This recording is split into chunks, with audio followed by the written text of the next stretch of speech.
Tai Chi Thinking Continuation 2. Siafeng. April 3, 2006. Translation edited by Qinyu.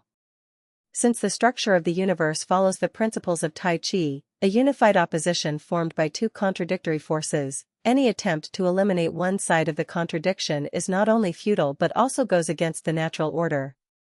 Life must live, death must die, good must be good, bad must be bad.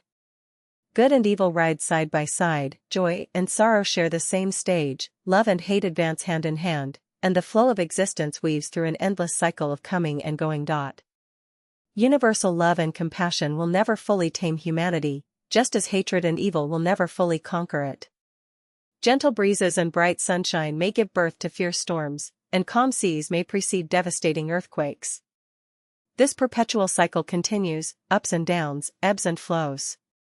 The universe evolves in this way, life rises and falls, dynasties rise and fall, and extremes lead back to their opposites. The purpose of understanding the laws of existence is not to resign ourselves to passive acceptance but to cultivate inner clarity and walk in harmony with the Tao. It is also to free ourselves from confusion and illuminate the path ahead. Continuing from the previous article.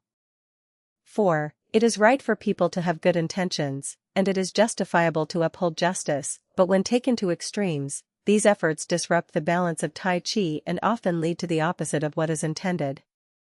The practitioners of Lifechanyuan seek the super-celestial fruit, they are not here to govern the earth. No matter how turbulent the winds and waves may be, no matter how flowers bloom and wither, we must remain steady, sitting calmly like a fisherman on a boat, strolling leisurely through life, unshaken and at peace. So, how should we handle daily interactions with people? And how should we view the ever-changing world around us? Once we understand the principles of Tai Chi, we should apply Tai Chi thinking. Everything operates within the Tao. Our personal energy is sufficient only to refine our own lives and extend our lives to heaven, but it is not enough to change the destiny of others or alter the course of human society. We must always remember that we are small, like blades of grass. Attempting to change others or transform society is futile. Not only will it fail, but it may also interfere with grand cosmic plans that lie beyond our perception. Therefore, even with our closest family and friends, we can only give our best efforts, but we cannot take over their lives. We cannot walk their paths for them. Do not be troubled or sorrowful over their lack of understanding. Once we have done our part, our debts are repaid, and we can let go in peace. We should adopt a detached perspective, rising above worldly concerns. To be truly extraordinary means to fulfill our responsibilities without letting them weigh us down. Once we see through it all, we will be close to becoming celestial beings. This applies to family and friends as well as to strangers. Let things flow naturally, act when opportunities arise. When the opportunity arises, offer enlightenment to those who are receptive, but do not carry unnecessary burdens. When events arise, the mind responds, when they pass, the mind is at peace. Do not imitate Ksitigarbha Bodhisattva, who vowed to empty hell, rather, practice transcendence without attachment to transcendence.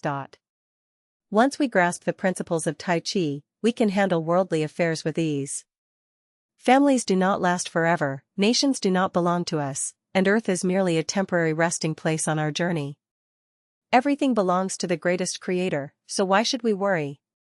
Who becomes president, who mines gold, who rises, who falls, all of it is arranged by the Tao. We are merely spectators, watching the movie the Tao is playing for us. We should simply be grateful to the greatest creator. On our journey through life, we will inevitably encounter fraudsters, thieves, scoundrels, and rascals. These are nothing more than passing episodes, lessons and insights arranged by the Tao for us to experience. There is no need to dwell on them. For amusement, it is fine to say what suits the listener, speak to people in their way and to ghosts in theirs. Occasionally letting out some coarse language to vent and regulate your emotions can be an interesting and refreshing experience. However, never obsess over being a good person, and never assume the role of a moral authority. Sometimes, the Tao employs methods such as fighting poison with poison or using evil to suppress evil, just as law enforcement may use informants or undercover agents to maintain order. If we interfere with these mechanisms, we may unknowingly disrupt a greater plan. Without understanding the Tao or the grand strategy of the universe, actions that seem good on the surface may, in fact, do harm. This is why I always emphasize the importance of following the guidance of the heart. Perfect yourself, act in accordance with your heart, and revere the greatest creator. Enlightenment is assured. Do not worry about world affairs or others' deviation from the Tao. Not worrying is, in itself, the highest form of care. The more you worry, the more negativity you attract. We should focus on one thing: how to extend our life to the Celestial Islands continent within the limited time we have. As for my goal of unifying all religions and reviving Chinese culture, these are merely for enjoyment, part of the game of life. There is no need to take them too seriously.